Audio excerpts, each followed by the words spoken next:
Douglas Bickford, 5/23/21 at 6:39 a.m. here in Klamath Falls, Oregon, my hometown. I'm teaching self-esteem on YouTube because number one, nobody's teaching it. You can't get how to get self-esteem. Self-love is what self-esteem is. Anywhere on the internet, okay? Nobody will tell you the one simple concept. And the one simple concept is out of the book, The Portable Therapist by Susanna McMahon, a doctor of psychology, folks. She went to school between 8 and 10 years to discover the secret of the brain. That's what she does. And she's a therapist, okay? She's a psychiatrist, okay? Anyway, the one simple concept that will give you and change your life is all you got to do, very simple, is say, I love you in the mirror and say it daily and keep saying it over and over again. And the reason I'm here doing this today is because in 6.5, almost 7 months ago now, I left a toxic relationship. I married this woman after 3.5 weeks, 3 weeks of knowing her. And I met her on Craigslist. And the only reason I met her on Craigslist, because I was looking for a woman because I had no self-esteem, no self-love, because I was looking for somebody to love and somebody to love me. Okay. You don't have to look for a relationship. Okay. If you have self-love, you'll be happy with yourself. So if you're looking, that means you don't have self-love because you're looking for somebody to fill that void in you.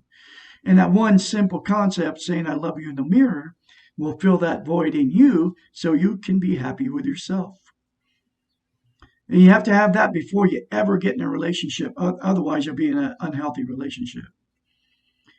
And you'll never be happy in that relationship. You may stick it out because you married the person you don't want to be a failure, right? But you will never, ever be happy in that relationship if you went in looking for somebody to fill that void in you. But looking in the mirror and saying it daily for the rest of your life will fill that void in you, and then you won't have to have a person to tell you that they love you because you love yourself. Now, once you get that feeling, you'll find. Then, once you love yourself, you'll be able to find somebody that also loves themselves. Because if you find somebody with no self-esteem, you will find somebody just like you, and it'll be a toxic relationship. You won't. That's what happened to me. I didn't know though when I went in. I thought when I married her, it was my fourth marriage. I had no idea I had no self-esteem until I picked this book up, and it was a miracle I found it. After I split up from my wife, November 2nd, 2020, I'll never forget the day. It's like a life-changing date for me. I ended up at my son's house, who is also married to an abusive alcoholic woman that beats on him emotionally and probably not physically, but emotionally. She's destroyed that guy because he has no self-esteem. She has none either. I mean, she's a terrible person. Just like the woman I was with was a terrible person. She don't have any self-esteem either, but she would never admit that. She just lives her life and just keeps living and living and living just like that. Miserable, but don't even know why. And if she ever saw my video, she would think I was a maniac. She wouldn't even listen to him. And she would never comment. She wouldn't have enough self-esteem to comment to me about if she wouldn't even watch them. Okay. My own kids won't watch my videos. I got it. And my daughter's with an alcoholic, abusive guy. My son's with an alcoholic, abusive guy. My grandkids are all screwed up, you know, because of no self-esteem. Because nobody taught them it. No, nobody taught them one simple concept I just told you. Anyway, so you just got to do that. Anyway, I'm teaching self-esteem out of the book, The Portable Therapist. Okay, here's chapter 46. Why am I depressed? One way to define depression is that our anger has turned inward against ourselves, and everything becomes self-defeating.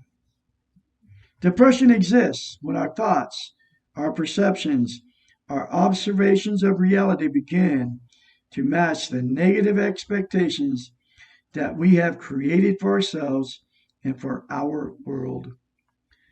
People become depressed when they are not encouraged, reinforced, and to not believe that they are good. Sensitive people often respond to all the negative people in this crazy world. They're internalizing it and becoming depressed. It is important to note that there are many types of depression, but the two main sources are genetic, psychological, situational adjustment reactions. Those of us who have a family history of depression and who are frequently depressed without reason may need to be evaluated for physiological causes. In these cases, medication can often provide relief from what is genetically at fault. Trying to talk ourselves out of our depression with only therapy or using role models and support from others is similar to trying to talk ourselves out of a vitamin deficiency. In these cases, our development of self-esteem will be severely hampered by a biological impediment. Antidepressants work, and when we do have physiological depressions, using these medications along with support and therapy makes the most sense. Genetic depression is not a personal weakness and is not something that we can conquer by willpower. It is similar to the color of our eyes that we are born with, and this trait is out of our control. Seeking help from all available resources, including medication, puts depression within our control. The other main source of depression is situational. This means that we are being affected by something in our environment. There are many good reasons to be sad, and it is a human response to be depressed when we encounter loss and trauma and pain. But this type of depression caused by loss is similar to the pain that it will decrease over time. Chronic depression is different. This does not pass over time but takes over our lives and becomes the only way we perceive the world through our depressive eyes. Chronically depressed people are angry and self-centered. They do not let any sense of their own personal power. They do not have any sense of their own personal power, and they do not feel strong enough to take responsibility for themselves. The people around them know how much negative power these depressives exert. These people are very difficult to love because they turn away from the love for themselves and for others. Chronic depression is not a feeling like sadness. It may be an absence of all feelings or overwhelming combination of all feelings together, which produces a lack of feeling. Chronic depression may feel hopeless, but it is not. People can and do get over their depressions. If you are chronically depressed, accept it. Stop the blame. It helps enormously to want to be over the depression. Realize that you are not only feeling depressed, but that you are also behaving in a depressed manner. You can change your behaviors and your feelings will follow. Drag yourself out of your depression long enough to seek help. Try courage. Do something even though you do not want to or do not have the energy to do it. Do it anyway and reward yourself for being courageous. Recognize that your perceptions of yourself and your world are just that, perceptions, and are not the reality. You can change the way you perceive things. Try to learn observing eyes. Become selfish and take yourself out of the center. It takes time, but you have nothing but time. Wow. You're chronically depressed, you can get over it. Quit feeling sorry for yourself. Quit drinking alcohol and quit doing drugs. Get your butt out of bed and get doing something.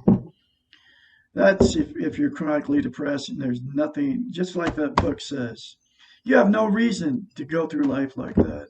It's your choice. You can stay in that mode. I got a friend like that.